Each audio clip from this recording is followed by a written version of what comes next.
இளைய தலைமுறையினருக்கு ஒரு தாயாய், சகோதரியாய் என்னுடைய வணக்கத்தை தெரிவித்துக் கொள்கின்றேன். நான் என் காமினி IPS காவல்துறை ஆணையராக திருச்சி மாநகரத்தில் பணிபுரிகிறேன். இளைய தலைமுறையினர் பார்த்தீங்கன்னா இந்த போதைப் பொருள் பழக்கத்திற்கு அடிமையாகி ஒரு சிலர் தங்களுடைய வாழ்க்கையை தொலைத்து விடுகிறார். இந்த போதைப் பொருள் பழக்கத்தினால் இளைஞர்களுடைய உடல் நலம் பாதிக்கப்படுவது மட்டுமில்லாமல் அவர்களுடைய பெற்றோர்கள், அவர்களை சார்ந்த உறவினர்கள் அனைவரும் பெரும் மன அழுத்தத்திற்கு உண்டாகி இளைய தலைமுறையினர் செய்ய வேண்டிய கடமைகள் அனைத்தையும் செய்ய தவறி விடுகிறார். உடல் நலத்தை பத்தி கேர் பண்ணாம இந்த ட்ரக்கு இதுக்கு அடிக்ட் ஆன இளைய தலைமுறையினர்கள் அவர்களுக்கென்று ஒரு குடும்ப பொறுப்பெல்லாம் இருக்கும். வயதான பெற்றோர்கள் இருப்பாங்க, அவர்களை சார்ந்த உறவினர்கள் இருப்பாங்க, சகோதர சகோதரிகள் இருப்பாங்க.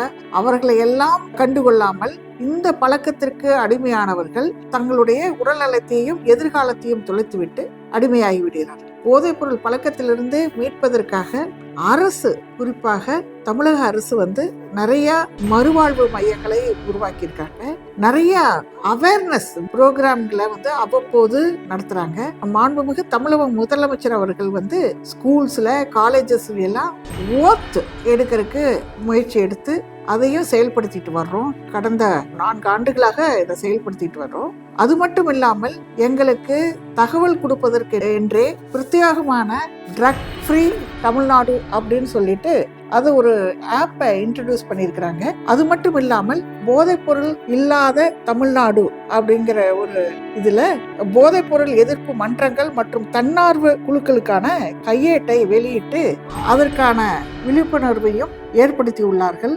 இளைய தலைமுறையினர் மற்றும் பொதுமக்கள் அனைவரும் இந்த கையேட்டினை படித்து காவல்துறைக்கும், காவல்துறையை சார்ந்த நண்பர்கள் அனைவருக்கும் இளைய தலைமுறையினர் யாரெல்லாம் போதைப் பொருட்கள் விநியோகம் மற்றும் பயன்பாடு அது குறித்து எங்களுக்கு முழுமையான தகவல்களை அளித்து எங்களுக்கு உங்களுடைய ஆதரவுடன் நாங்கள் இந்த போதைப் பொருளும் முற்றிலுமாக தமிழகத்திலிருந்து அகற்றிட உங்களுடைய ஆதரவை தருமாறு கேட்டுக்கொள்கிறேன்.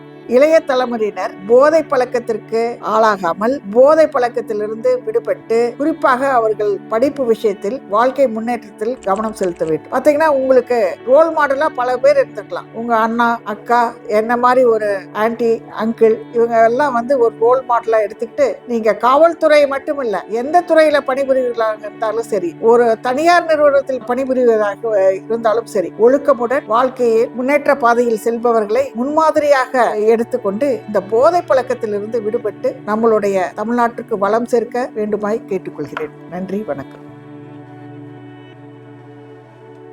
அங்குசம் மீடியா சினிமா கார்னர் 2025 வழங்கும் short film festival. Our main sponsor Black Thunder. Our sponsors Excel Groups, Kavi Furniture, Livia Sri Gold Backers, National Import Aluminum Modular Kitchen, Arikani Restaurant, GVN Riverside Multi Speciality Hospital.